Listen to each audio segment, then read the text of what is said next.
Бүгд найрамдах энэтхэг улс Массури хот 1970 он. 1930 онд Монгол улсаас дөрвөн гарсан Учир дарь хувилгаан болон Чанарвын гэр бүлийн амьдарч байсан байр. Данзан хүүгийнхэнд манайхтай хамт буцахгүй дэг. Би Монголд очиж оронд орно. Эсвэл алуулна гэд халгаахгүй нэг юм. Аргагүй дайхо. Тэврээ дугтах аав ээж ах дүү байх биш. Очиж үзээгүй орноос эмээх нь аргагүй штэ. Одоо тэгэд яалтай хөө. I remember one Mongolian family. Гэргийн төвд нэг монгол айлыг би тоод санаж байна.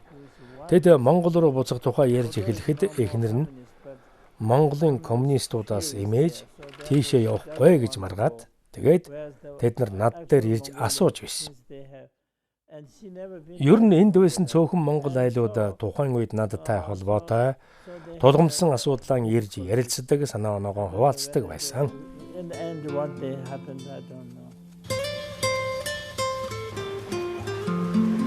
Энэтхэг улс Калимпон хот.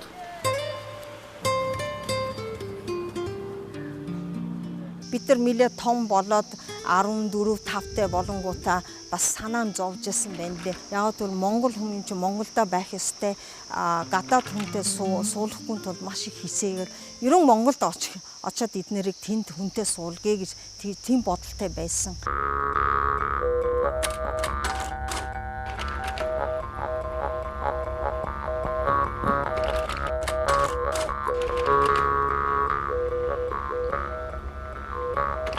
Бас сонин тохиолдолд 3 харин нэг нь бол Америкт бол гараад явсан. Дараагийн ээлж нь бид нар байсан. Дараагийн ээлж нь цог дэлгэрийн гэрийнхэн байсан. Бид нар бүгдээрээ одоо Америкт явна гэсэн тийм өргөдлөө өгсөн, виза хүсчихсэн.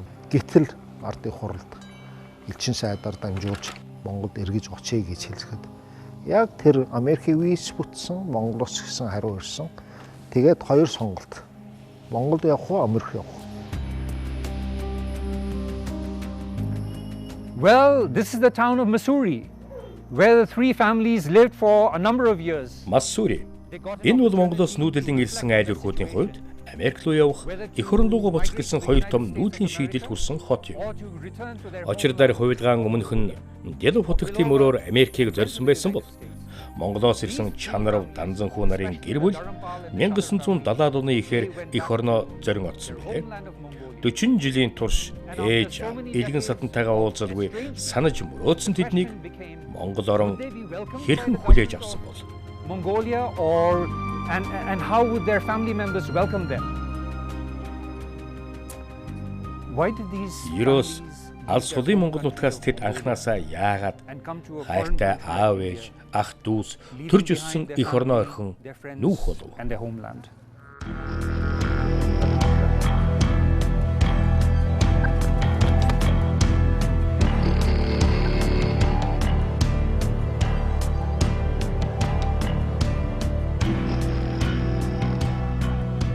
Дөрвөгсдийн химээр.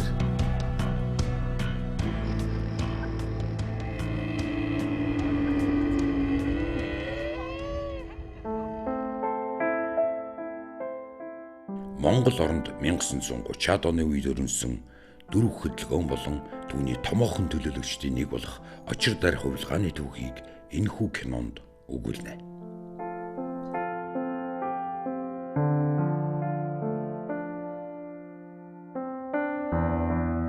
Нэгдүгээр бүлэг Учир шалтгаан.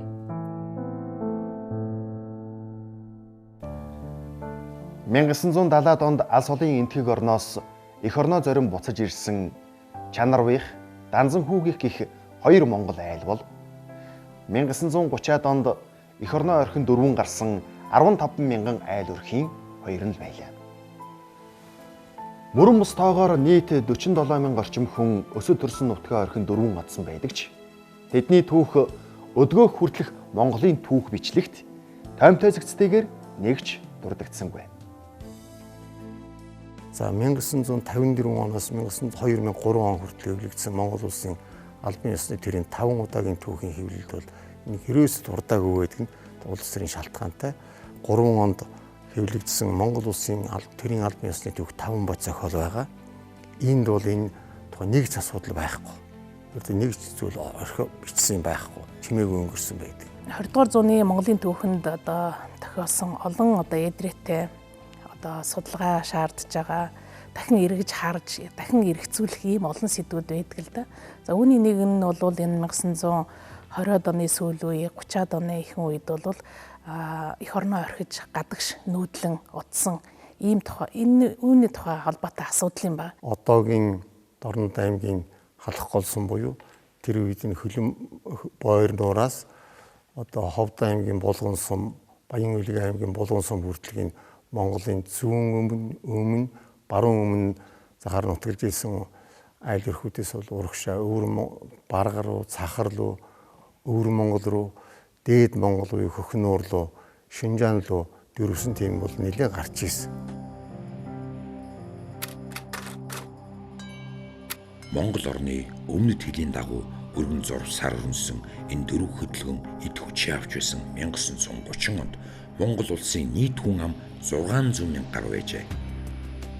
2хан жилийн дотор 600 мянган хүн амаас 47 мянга гаруй нь их нутгаа алхуугаа орхин сандуу мэндүү хилт авч одсон байх юм а. Учир шалтгааны нь угахгүй орхиж боломгүй энэ их дөрвөлд чухам юунаас болов? Юуны өмнө энэ үйл явдал маань одоо дэлхийн улс төрийн нөхцөл байдал, за бүс нутагт болж байгаа үйл явдал, за мөн дээрээс нь одоо хоёр хөрш оронд болж байгаа үйл явдалтай салшгүй холбоотой. Тэгээ 1920-ад оны үеэс эхлээд монголчуудын нэг гол явуулж исэн чиглэл нь энэ өмнөд Монголоо нэгтгэх асуудлыг бас хүчтэй тавьж исэн.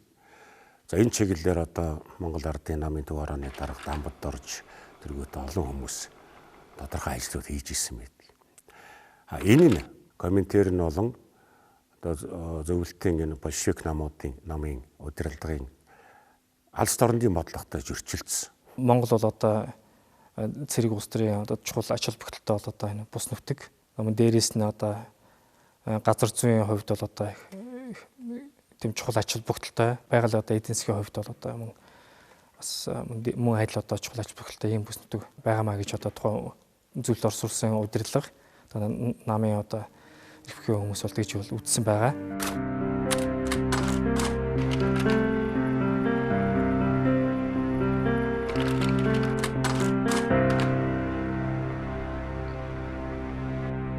Коминтерны болон зөвлөлт холбоот улсын энэ гадаад бодлогын үндсэн чиглэл нь бол хувьсгалыг Азад экспортлох явдал байл.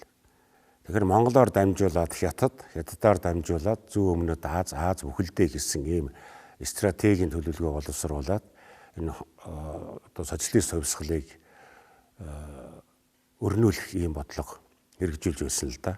Монголын одоо хөрш болох одоо дундад иргэн улс уу Хятадд бол мөн төдийлөн бас нөхцөл байдал бол сайнгүй байсан. Цэрэг эрхтнүүдийн одоо дарангуулалт тогтчихсон байсан. За ер нь бол Манчин гүрний нуруу унсны дараа Хятадын ерөнхийлөгч Ивашка бол одоо манай баруун Монголыг Шинжааны нутагтай нийлүүлээд ийм засаг захиргааны тусгай нэгж байгуулах гэсэн энэ бодлогыг бол бүр 1912 оноос бол идэвхтэй явуулж исэн ба. 1915 оны Хяактын гэрээгээр бол юу гэж утсан бэхтэй зэрэг баруун Монгол одоо тэр байдаг өгдийн орчныг цагаан түнхүү гэдэг газар хүртэл одоо Шинжаанд нэгтгэх нь гэж одоо их зүтгэсэн. Улсын хилээс дотогшвол одоо 140 км-ийн гүнд байгаа. Тийм хэсэг газрыг Шинжаанд нийлүүлнэ гэж одоо ингэж Гятын тал бол олон жил ингэж эрмэлж байсан. Хой талд нь улаан хувьсгалыг улааран хэрэгжүүлэхээр зүтгэсэн коммунистууд уур талд нь Монгол улсыг бүхэлд нь эсвэл хэсэгчлэн эзэлж эрхшээлдээ оруулахаар шулуутсан цэргийн эрхтнүүд. Аль алийнх нь арга башир буулт хатуу байсан үе. Богд талд гэсэн 24 оны хууль гарснаас хойш бол хамаг ямиг ингэж одоо бодлуулсан, бужигнуулсан, хооронд нь нэвцүүлэхгүй болгосон.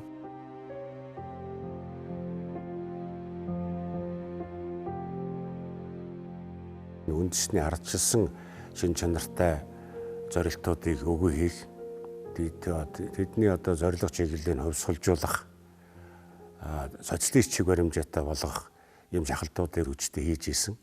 Тэгээ энийг нь ямар нэгэн байдлаар хүлээж аваагүй Монголын нөхцөл таарч тохирохгүй бидний одоо онцлог өөр гэдгийг илэрхийлж исэн хүмүүсийг улс төрийн давтсангаа шахах ажлыг бол 26 оноос эрчимтэй явуулсан. Коммунизм бол ганцхан коммунизм тэр Маркс, Энгельс, Ленин заасан, Сталин заасан тэрнийг л ганцхан чанга хөнөн гэж үзээд бусдыг бүгдээринг нь худлаа гэж үздэг. Нэгдүгээр, хоёрдугаар тэрнийг устгах хэрэгтэй гэж ингэж. Тийм учраас 3 имийг хөнөөсөн шүү дээ. Нэгдүгээр нь бол нам хавргуудыг хувилгаа төтгтөр эрдэмтэй боловсралтай сэхэтнүүдийн. Хоёрдугаар баячуудыг. Тэгэхээр тэр баян хүн гэдэг бол өөртөө хөөхөн тийм амьдралтай тийм ажилсаг, нямбай, мал зүргэн өсгөж чаддаг тийм л хүмүүсүүд. 3 дугаарт нь юу гэхээр Чингисийн удам биднуудыг олон зууны турш чиглүүл зүглүүд ирсэн тэдгээр одоо бидний удирдж байсан улсыг устгахыг хүссэн юм да. Коммунизм тэр таарахгүй юм. Ер нь одоо ийм юм байх гэж бодохоор засаг ирсэлдээ. 1928 оны тэр Нарван 2 дугаар сарын 7 дугаар их хурлаар энэ Монголын үндэсний уламжлалт эх оронч үзэлтэй бүх энэ улс төрийн зүтгэлтнүүдийг улс төрийн нам улс төрийн өндөр албан тушаалуудаас зайлуулсан. Түүний оронд одоо Шижээ, Бадрах, Лаган гэх мэт олон тооны зүүн тэнгис нэрлэгдсэн юм залуучуудыг гаргаж ирсэн. Зүүнний нуглааны үед бол энэ хар шар пядлуудыг ангийнх нь хувьд одоо хүнийх нь хувьд бие хүнийх нь хувьд юм устгах бодлого хэрэгжсэн юм байна. Нэг тусгай комиссууд байгуулал тэгээ хөрөнгийн хураагаад ямар нэгэн одоо улс төр юм уу эрүүгийн хэрэгт холбогдуулж одоо устгах юм ажиллагаа явуулсан.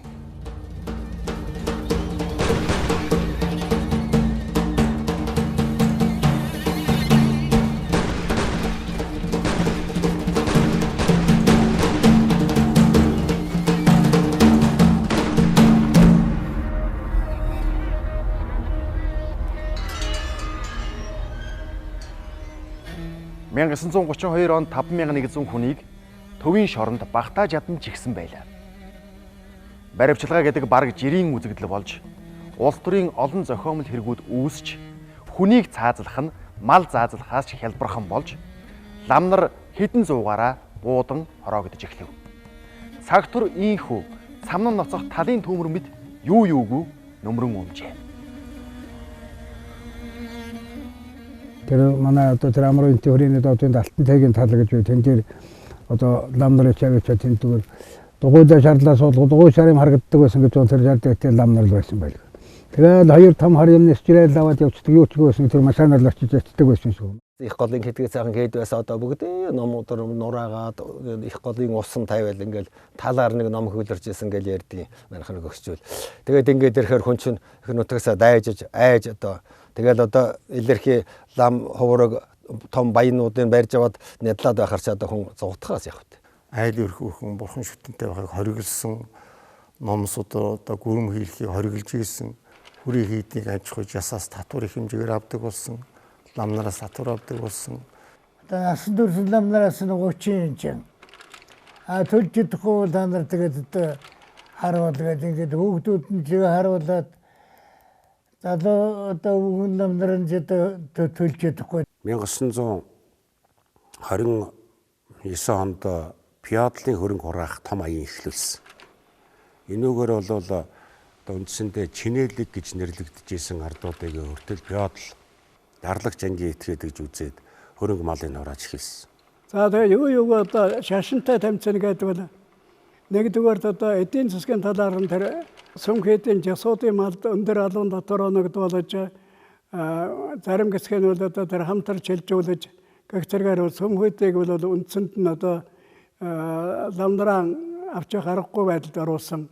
Түүгээр барахгүй одоо сүмхэдийг бол одоо гүчээр хааж албаас одоо эзэнгүү болгож зүй зохисгүй бодлыг гаргасал да. За тэгээд хамтрал коммун гэдэг имийг одоо төр хөвчилж яарвчилж байгуулсан. За энэ нь бол Монголын нөхцөлд бол хугацаанд болоогүй зүйлээс. За ийм учраас Монголынхаа гол баялаг болсон энэ малаа бол маш их хэмжээгээр бол алдсан. Зундаан сайхан цагаан эдээгээр амьдардаг байсан улсууд тэр хамуун хамтралын үед бол жигтэйхэн хонион гаргаж идээд тург мах идэхгүй гэж гэдэс дотрын идэхгүй цатгалцсан болж байсан гэж. Манай одоо нутгийн хөгшчүүлт гэж ярьдаг, өвөмөнт гэж ярьдаг.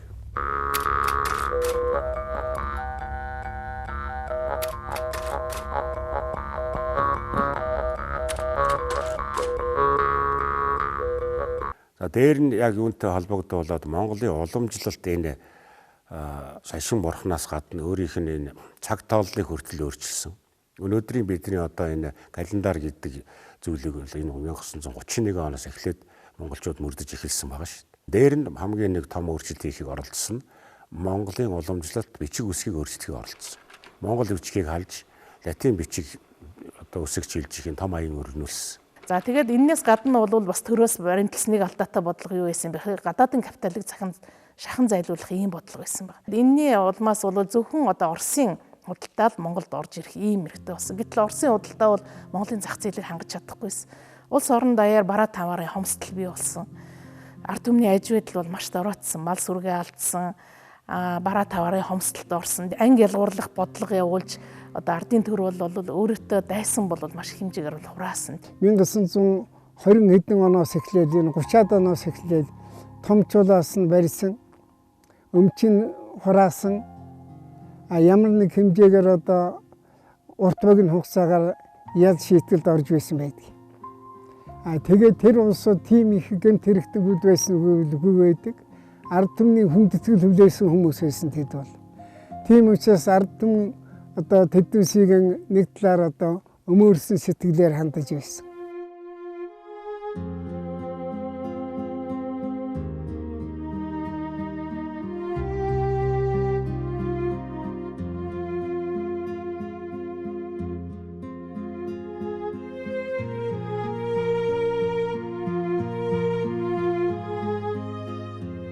Бид бол одоо энэ Монголын шарван шашны хамгийн том тэгээ баруун хязгаарт хамгийн ойрхон энэ хамгийн том суурин газар ирчээд байна л да.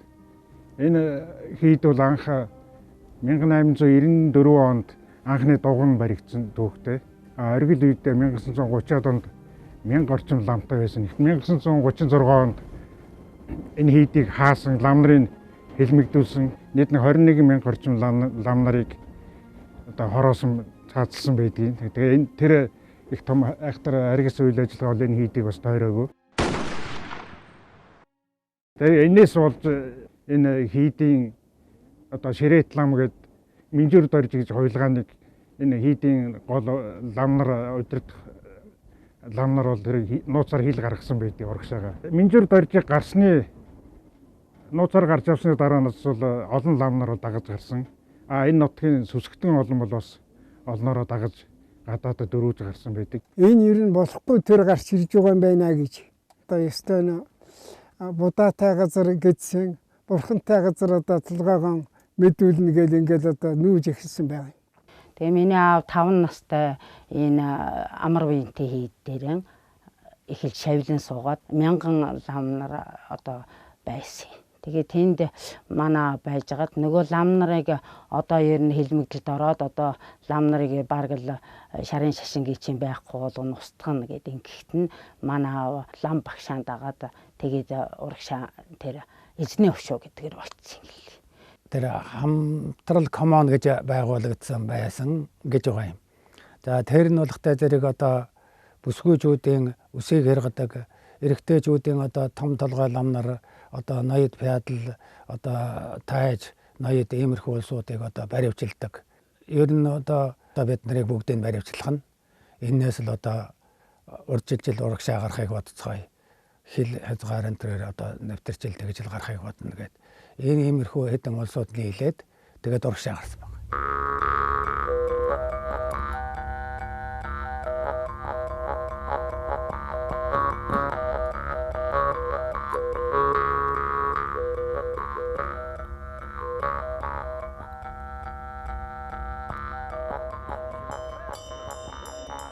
Ард түмэн яагаад засаг төрөө эсэргүүцдэг юм бэ гэхээр тэдэнд таалагдаагүй бодлого явуулсан учраас, тэднийг ядууруулсан учраас, тэдэнд үзэл санааны батнууд итгэл олгоогүй учраас ард түмэн төр засагтаа итгэл алдаж дургуйцдаг. Тэгэхээр 29-30 онд бол Монгол яг л ийм үйл явдал болсон.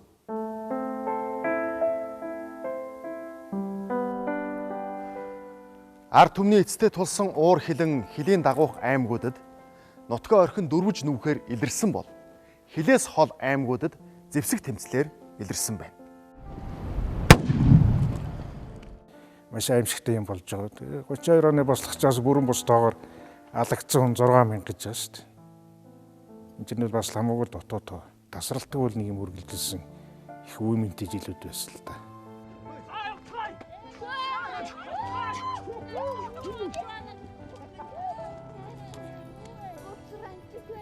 Намаа гэдэг хүн манайхтаа саахад байдаг үстэй зайлшгүй би хоньор дээр явжсэн чинь нөгөө хүний чинь 2 мартыг хөнгөчээд нөгөө хүний чинь аваад явж байгаа байхгүй. Тэгээд би хоньо очоод гүгээд ирсэн аваад явж манай гадуур гарлаа. Тэгсэн чинь нөгөө чинь за шамбузын үүдэн дээр уулзээ цаал устай гэж хэлээд за нөгөө замаа гэдэг чинь тэгээ яваад үүдээ байлаа. Тэр очоод тэрийг очоод адмахж байсан байгаа ч гэж. Тэр зам хуурах гэж үжиж чадахгүй тийм үе байлаа. Гэхдээ бас тэр чинь бас муухай дивэди байлээ хөө гэж айдуу. Тэр сайхан намтай ирдэмтэй ламаа чинь очоод хятад гэж барж байсан. Ерөөсө тухайн үед эрдэмтэй гэж байсан хүмүүсүүдийг бүгдийг хятсан. Энэ хэн хийсэн? За яг чуулсан дотоод юм. Өөрөө мэдл яахгүй дандаа нэ. Ер нь хэцүү юм болж байсан шүү дээ.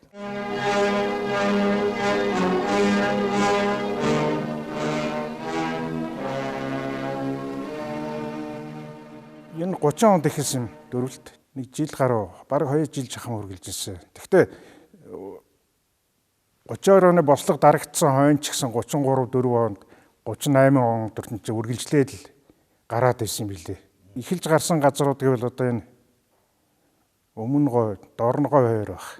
Улаан шар гэдэг хоёр зөрчилдөөн, улс төрийн зөрчилдөөн бий болсон юм байна лээ. За тэгээд ер нь одоо Орчин сууж амьдрахад төвөгтэй би хинтэй итгэл алдраад ирсэн шиг байлаа. Нэгдүгээр.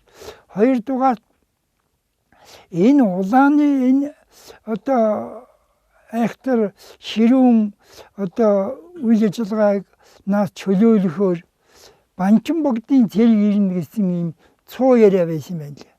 Тэглэр одоо энэ говийн дутагч нь одоо өмнө одоо Баянгава цагт төрмөн энэ сумнууч юм бол одоо дайны хөл болох нэ. Тэглээ бид малчгүй аюул амнасаа алдах нэ. Ийм учраас ямар ч гэсэн өвөр Монгол гарья гэж нэгдсэн юм шиг байна. 2хан жилийн дотор хүн амын бараг 8%-ийг хамран өрнөсөн дөрвөн хөдөлгөөний түүхийн бүдэгхэн бүрэн судлагдаагүй жимиг хөөн хайвал аймаг хушуу бүрт ард олон итгэл бишрлээрээ хутагт хувилгаад даган нүүсэн талаарх аман түүх олныг олд сонсноо. Төвөн дотроос дөрвөн хөдөлгөөний түүчээ болж явсан Өмнө Говь аймгийн Дөрвөслийн жимээр нэхэн ховлд Далва хотод очир дар хавилгонсон нэрсий онтоо дуулна. Тэд Өвөр Монголын нутагт Дэлвагийн хошуу хөмөх аймгийн албан ёсоор байгуулна. Дөрвөн ирсэн монголчуудаа тойлон агуулж байсан юм. Өвөр Монгол дахь Дэлвагийн хошуу бол дан Монгол дөрвөстөөс бүрдсэн аймаг байжээ. Их нутагтаа эзэн байсан хүмүүс юуны учрын хүү дөрвөгчд болон хувирах болов.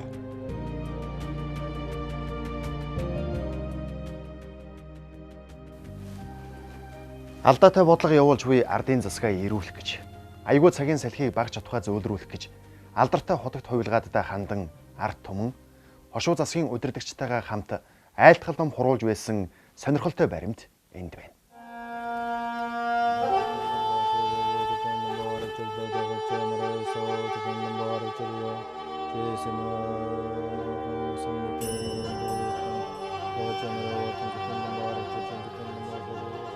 За 1922 онд ардын засаг мандсны дараа тухайн үеийн ардын засгийн анхны төшмөд хошуу захирагч нар нийлж айлтгал өргөж за тэгээ гүрэм ном айлдуулсан. Энэ улааны ном сурталыг жаахан зөөлрүүлж өгөөч.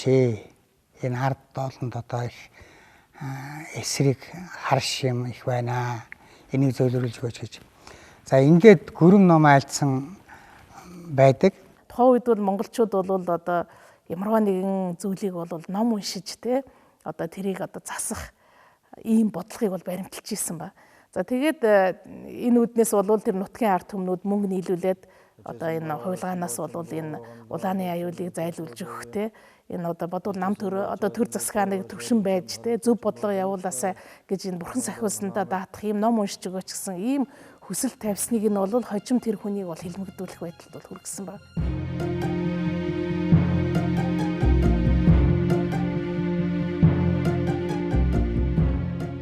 Хамгийн анх баригдсан хүмүүсийн нэг бол одоо очир дээр хувилгаан гэж байлаа. Энэ одоо ёс засгийн хушууны томоохон хийд хушуу хурал гэж байсан. Энэ зүүн сайхан уулын бар үзүүрт тентхийн том лам очир дээр хувилгаан гэж байлаа.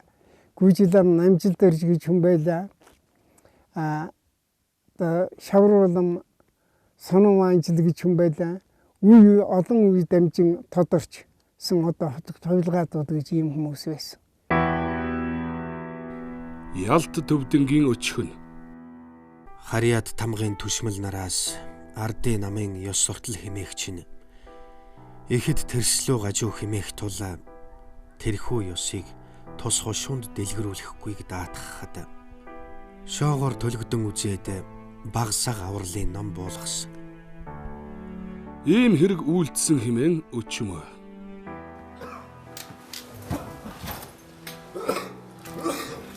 онд одоо эдгээр 8 улсуудыг таслан шийдгэсэн. За 5 жилийн ял сонсгоод за өмгөөлөөд одоо 2.7 жил болсон. За энэ 2.7 жил нь одоо ардын хувьсгалын түүхт 5 жилийн ойтойд 2026 онд давхцсан учраас агуу их өршөөлт хамрагдаж энэ биеэр идэх ялын тэнсэн харгацуулж ингэж нутагт нь уцаасан байдаг юм аа.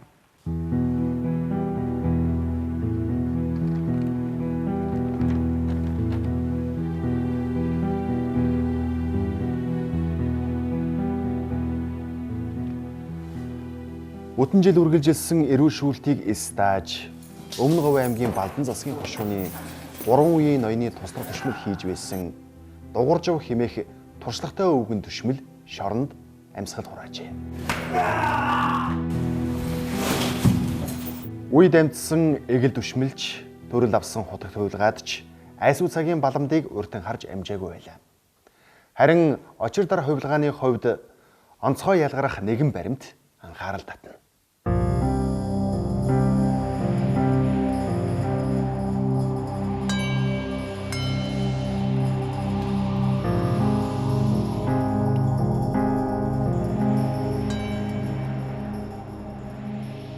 Очир дээр хувилгаанд 1922 онд гинтхэн өөрийнхөө хамбын ширээнээс бууж за өөрийнхөө бүх хөрөнгө за өөрийн одоо лавиран тэр хашаа хүрээ бүхий төрөнгөө жастан тушаагаад хүрээний доод нэг айлын юм уу савар хашааваад тэр санжаас өнгөдөг дүүгээс нь гатын хөө хоноод тэгээд би бас нэг жил бараад яриад тэгээд одоо тэр хүүхдээ аваад оюухан тэгээд нэг муу гэртээ тэгээд очиас тэндээ сууцгаа. Ер нь сэргийх ухаантай ном эрдэм өдсөн хүн болоод тэр нь урдчилсан мэдсэн байж болох ийм талтай харагддээ.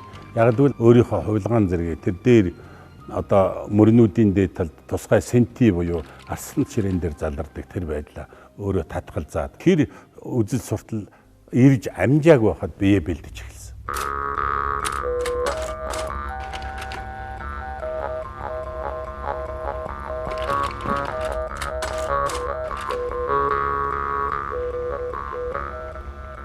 Тэр хүн өөрийнхөө эрдэм шатлаараа ер нь намайг бол хастаа ингэн гэдгийг бол мэдсэн байдаг юм байна л да.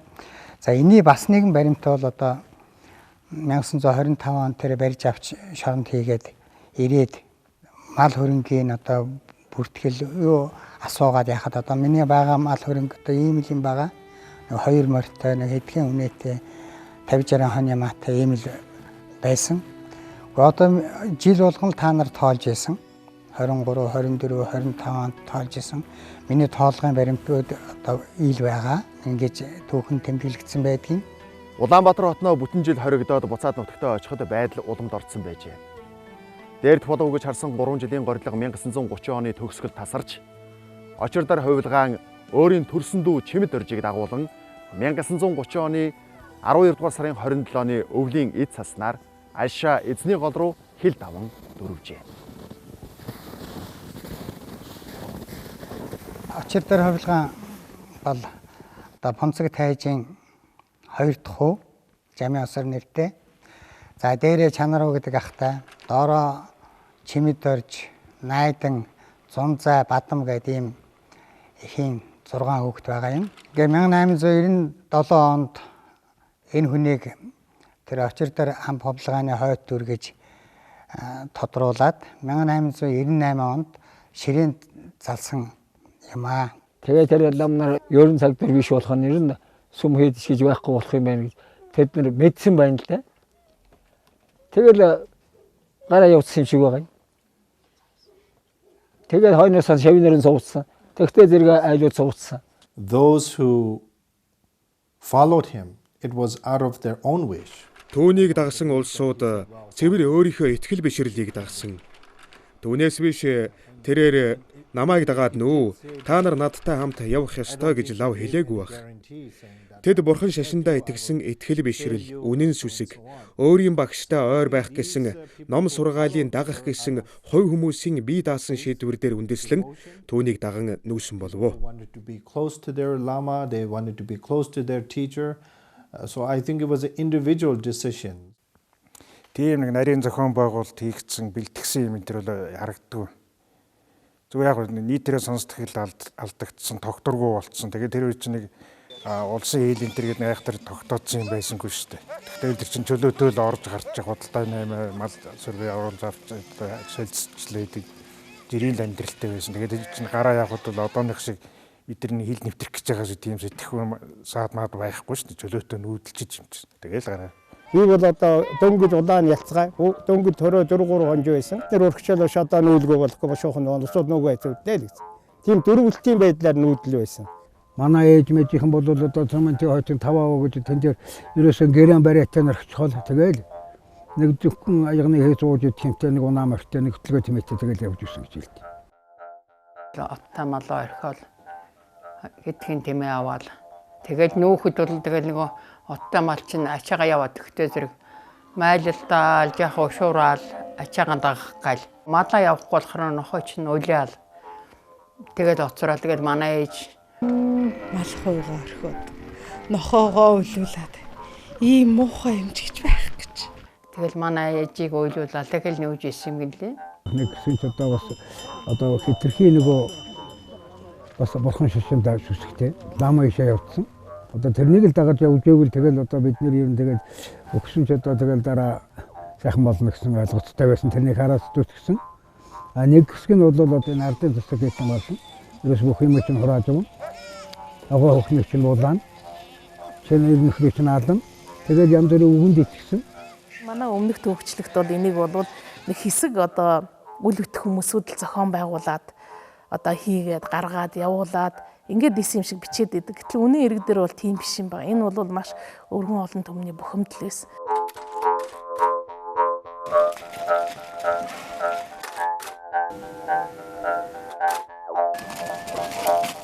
Хил дагсан аймагуудаас одоо энэ дөрөв хөдөлгөөн үүссэний одоо их замбараг явдал бол одоо ер нь тэр үеэр бол бас далимдуулсан одоо дээрэм хулгай хийсэн одоо тиймэрхүү эргүүд бол маш их гарч ирсэн л да. Зарим бүр их цуутай дээрэмчин алуурч төртөл гарч ирсэн.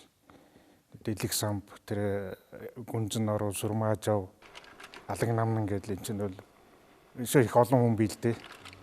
Тэгээ эдгээр чинь гарч авсан хойноо эргэж дээрмийн бүлэг байгуулад хаана юу байдгийг мэддэг учраас эргэж их дээрм хийдгээс сумын захиргаа одоо дэлгүүр хошоог дээрэмтэх банк одоо юу байдгийг тийм юмнуудыг дээрэмтэхтэй тийм бол маш их гарч ирсэн. Тэгээд энэ чинь тэгээд төр засгийн зүгээс таслахын тулд залгаан цэрлүүлэх ажиллагаа бас төрийн зүгээс явуулж исэн байна. Хоёр ч энд ялуу утгатай бичснээр бол хоёр ч удаа цэрэг оруулж 200-аар одоо айлыг устгаж исэн мэдээ цэргийн хүчээр. Энэ монголчуудын энэ үйл ажиллагааг дундад иргэн улсын тал бас их овжноор ашигласан байдаг. Монголд болж байгаа нь хямралт үйл явдлыг тэд сайн мэдээд анзаараад одоо янз бүрийн чимээ анир аваад тэгээд одоо энд бол монголчуудыг жаргах газар бол өмнө зүгт байна. За бурхан багш нь бол байна. Банчин богдч одоо энд ингээ амьд байж байна. Арын богд бол байхгүй болчихсон. Тэгэхээр бурхан шүтээнд нь мөргөх ариун үйлс нь бол энэ өвөр Монголд байж байна. Банчин богд бол Монголын ард түмнийг энэ дарлал зовлонгоос чөлөөлөх энэ Шамбалын цэрэг хоролдуулж хүч хэрэглэж бас зовлонгоос ангижруулахад бэлэн байна гэсэн юм зурглуудыг тарааж эхэлж ийсэн л да. Батхаалга гэдэг газар Банчин богд байгаа. Банчин богдод мөргөн гэж гэсэн нэрийн дор нүүсэн байлаа. Ганц миний ичээ гараагүй.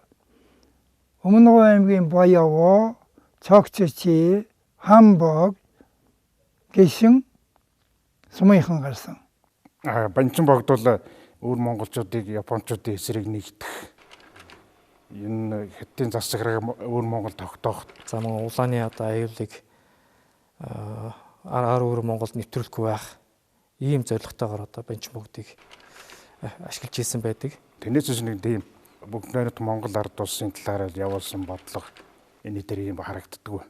Харин Монголоос мөргөчдөл маш их очдөг байсан. Одоо эрдээр үстэй чимэр сум гэж байсан, сум баг гэж байсан биш. Тэгэл хушуугаараа ингэж хушуугаараа ингэж явж исэн шиг байна. Тэгэл одоо манай гэхэд л одоо энэ хөрмөн баян далайн көлөд хамтдаа ихэд сугараар дуршин гарсан. Зүүнтэйгээс л цэцээ мандлагын чиний кэл бас урагшин гараад. Тухайлбал одоо энэ өмнө говийн чиглэлээр ихэд 2000 орчим өрх бүхий тийм 8000 хүн ам одоо ингэж дөрвж гарсан байгаа. Гол нь бол тэдний гарсан шалтгаан бол гадаадад гарч нэг баяжи, хөлжи гэсэнтэй биш.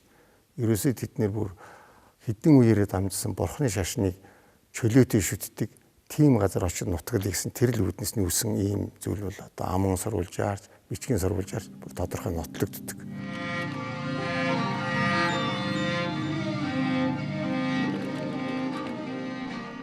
Бид дараах нөхцөл байдлын улмаас аргагүй эрхэнд нутгаасаа дөрвөн нүүлээ. Бурхан шашныг арилган устгаж байна. Лам хуургыг муугаар доромжилж байна. Олон ардын санаа гэдэг боловч хэдхэн идэвхтэн гишүүдийн саналаар ажил явуулж байна. Ард түмнийг гачигдуулж байна. Язгуур угсаатныг феодал хэмээн хөрөнгө хогшлыг хурааж байна. Юу ч мэдэхгүй эмэгтэйчүүдээр элдв ал эрхлүүлж байна. Улаан Орсын эзэрхэг төрөнгийн нарт улсын хамаг баялагийг өгч байна. Тэд бол аргагүй л одоо эрхэн нутаг орноо орхиж явсан. Шэр өөрсдийнхэн одоо шүтэж баримталж байсан шашин шүтлэгэн үргэлжлүүлсэн. Очир дар хавилгааны хил даван явснаас хойш яг 1 жилийн дараа ар халахын домох тутагт Дэлба хотогт замсран зав 1931 онд бас л өвөр Монголын нутагт дөрвөн орж иржээ. Ар Монголд байхдаа ардын засагт баригдаж, асуугдаж, ээж хагдаж, тэрч байтугай тэнсэн ял сонсч авсан тухай түүхэн баримтад өгүүлсэн байна. Тагнуулын ерөнхий газрын архивд байгаа баримтанд Дэлб хотогтыг тухайн үеийн дотоодыг хамгаалах газрын эсэргүүцсэн тагнах хэлтсийн дарга Донруу 1930 оны 5 дугаар сарын 11-нд нууц ажилтнаар илсүүлж 1931 оны 2 дугаар сарын 26-нд өвөр Монгол руу тусгай даалгавартайгаар гаргасан хэмээн тэмдэглэгдэжээ. Усуудаа ярьж байгаагаар бол нэг ороод одоо шөнжөнгөөд ерөөсөн Дэлб хотогтыг дайл цайлж байгаа ингээд одоо ерөөсөө бөөн хөл хөдөлгөөн болсон гэж байгаа Улаанбаатарт. За ингээд тэр хүнийг одоо өмнө говийн чиглэлээр хил давуулсан.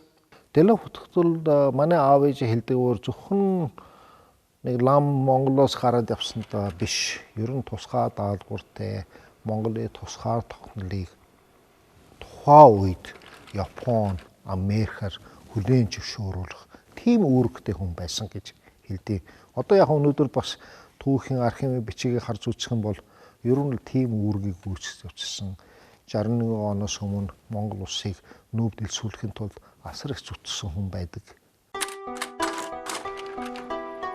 Дэлб хотогч тэр хамаамаа гэж шүтлэгтээ том хийж байгуул энд нутаг орныхоо хүмүүсийг тэнд тахуулж байна.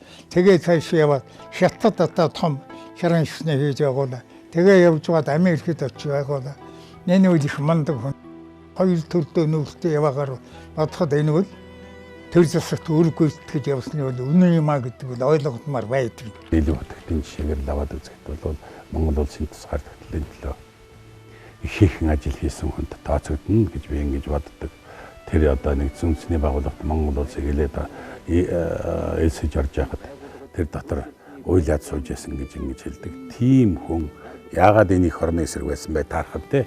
Тийм учраас бол энэ гүтгэлгийг бол бид 21-р зуунд мартах учиртай. Манай өөр өмнө говийн энэ Жамбал дорж гэж лам байсан юм. Жамбал доржгаа яванда нэтэн жилийн өмнө манайд бурхан байсан юм. 102 наслаа. Жамбал доржгаа насаараа багштай явсан аахгүй. Жамбал доржгаа ярьж байгаа аахгүй. Манай багш маань өглөө болгон босогтно.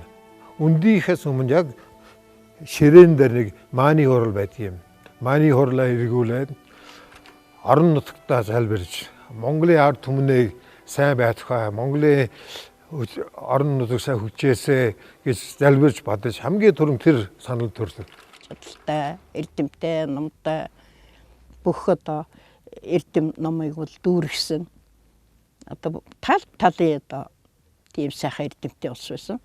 Монгол бичиг одоо мэдэн одоо төвд мөв тэгээд ер нь Америк хэлтэй тийм ус байлаа шүү дээ. Тийм л одоо их мундаг олон талын эрдэмтэй тийм хувилгаан хүмүүс байсан юм да. Одоо хувилгаан хүн гэдэг бол тийм л усыг хэлэх ба.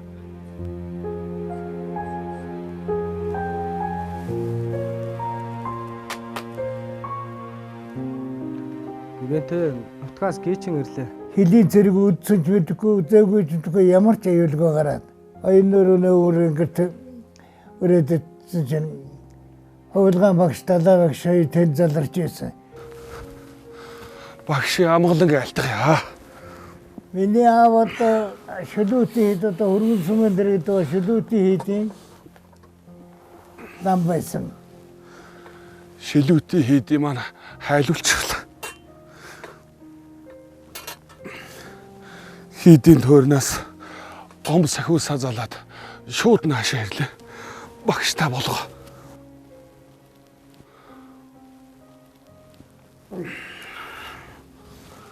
Ламаагамбо ирмэтлээ тагныг овож авсаач. Тагсагсамжаан дамжаач. Нэмэн малээс илэршихгүй бооломо ирмэтлээ тагныг овож авсаач.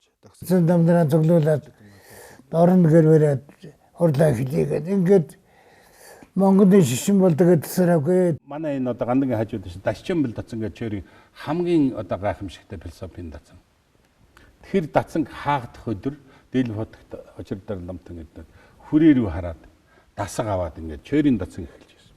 Тэгээд чөөр дацсангууд нь урд талд нээгдэж байсан. Яг энийг хаагдах. Энэ бол юу гэхтэй зэрэг Монголын шишнийг таслаагүй юм аа. 3 дугаар дэлгэрт үргэлжилж байгаа гэж ингэж өвчвөл ярьдаг байсан. Баруун сандрдаг хатар огшон очиж тэнд төвлөрөд хоёр дугуй бариад ороод жицэлэм нар онхор дүүрэн айл. Тэгээд нэг одоход нэг 200-аар 300-аар лам байсан баха. Дандаа эрдэмтэн сайчууд болцсон тийм юм. 1930-аад оны ихээр Монгол Хятад хоёр улсын хооронд хөлийн хатуу шугам байсангүй. Иймээс эндээс дөрвөсдийн эхний хэсэг нь үндсэндээ нутаг сэлгэж байгаа юм шиг л ямар ч саадгүй гарч утсан байдаг. Дөрвөөд очисон газар нь ч бас дундад иргэн улсын зах хязгаар байсан болоод ч тэрөө тогтсон засаг захиргааны нэгж гэж бараг байхгүй эл хул орон байжээ. Манай аав тэднээс одоо яваад гатаач дээж ирдэг байсан байгаа. Тэгээд эндээс яваад очиад тэр хатад ямар шижүү гэдэг хотоос тэндээс очиад будаа гурлаа игээд ирдэг. Энд явчих гадлаад арис нэг юм юм тийч очиод зараад хэдүүл тэр хамгаалт юм юу ч байдгүй. Тэгээ явдаг ус хатууд хамаагүй яваад орчдөг. Буцаад ирдэг тийм байшгүй юм байд. Тэр баатгч готлочи. Тэгээд сайхан газар байсан. Засаг захиргаа болоод байхгүй тэнд. Гэтэл Монголтой тийм л газар байсан да. Тэнд байгаа тэр лайстаж. Готер чи тэгээд нүдэ тэр нутагт байсангүй.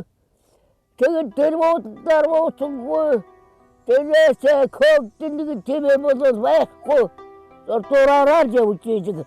Тийм юм байсан.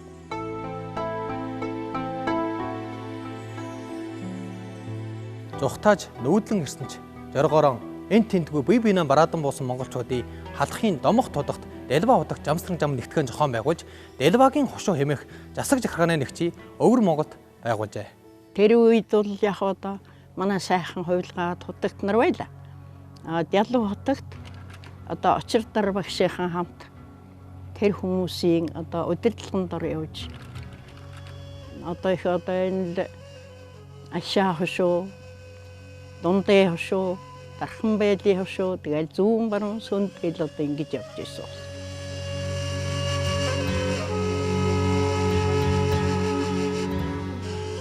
Дундад иргэн улсын харьяад өвөр Монголд ар монголчуудын захиргааг байгуулад буддын шашны үүлийг үргэлжлүүлнэ гэдэг тун жийдрээтэй үйл. Чухам тиймийн учир Дэлб хутагт тухайн үедээ нэгэн зэрэг өвөр Монголын захирагч Дэнчиг Дон руу 14-р Далай лам Данзан жамц Хятадын засгийн газрын тэргүүн Чан Кайши гэсэн Монгол төвд Хятадын 3 гол удирдагчдын урвуулангийнх нь зөвлөгчийн албыг давхар хашиж явсан байх юм а. Тэгэхээр энэ Дэлб хотогт бол энэ хошуунтай бол байнга байх тийм болцоо байхтай байсан. Очирдар хувилгаан бол одоо хошууныхаа ард түмэнг одоо эрүүл мэнд, сургууль, соёл, боловсрол за одоо нэгэнт одоо харийн нутагт байгаа юм чинь бас ард түмнийхэн сэтгэл санааг өргөх одоо энэ юунд өөрийнхөө бүх үйл ажиллагааг бол зориулсан байдгийн.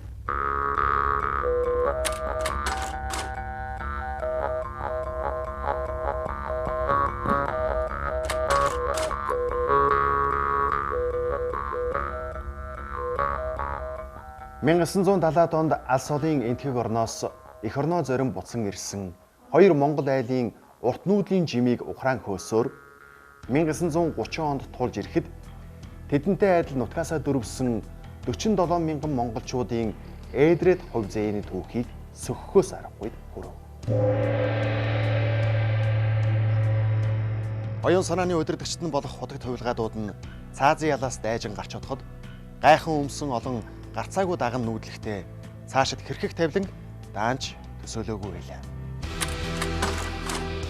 Тэдний зарим нь дээрмийн хөл дүрэгдэж, зарим нь дээдсийн ивэлд багтаж, зарим нь хилмигдэн зовж, зарим нь илгэн саднаасаа үрд хагцжээ.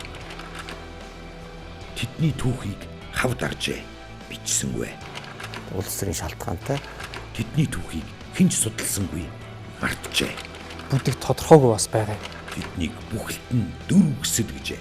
Хэдэн урагч нөхдүүд гэж бичдэг. Тэд цөөрсөөр тэдэндээ цуг түүх мартагдсаар. Түүхэнд бол дурсгаасаа дурсахгүй их байсан. Жин мөрөн бүдгэрсэн жирийн бос энэ үйл явдлын үргэлжлэл түүхийг удаах бүлэгт өгүүлэх болно. Дөрвөслийн жимээр 1-р бүлэг төгсөв.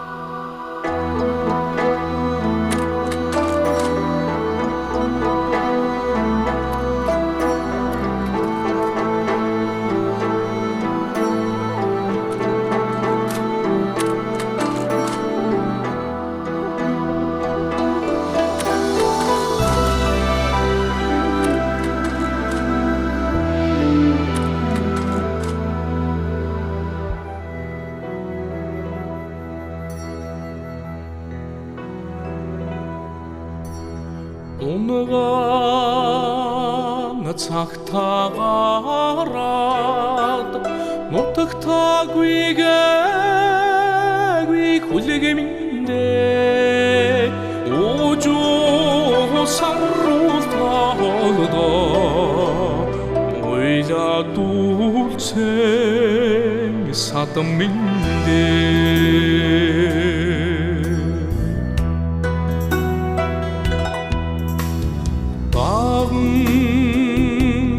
цагтаа ирээд зүгэлж буцаагүй хүлэгэминдээ данчиг барилгидoo зүудэлж хүрсэн аавминдээ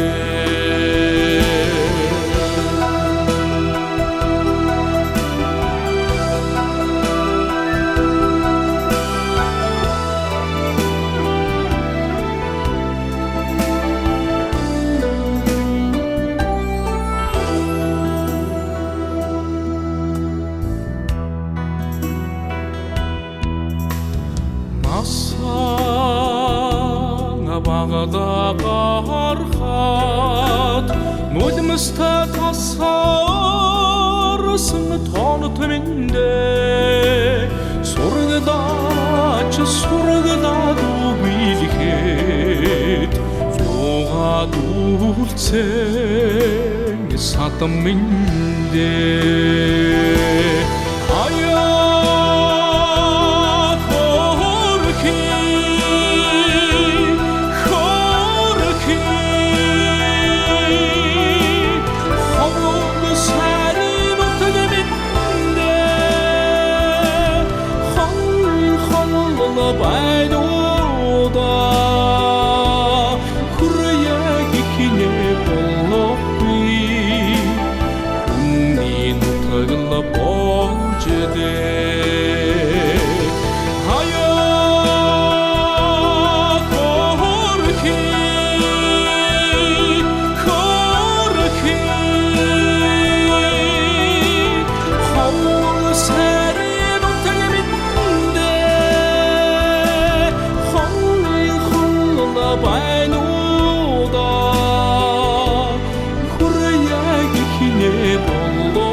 болж дээ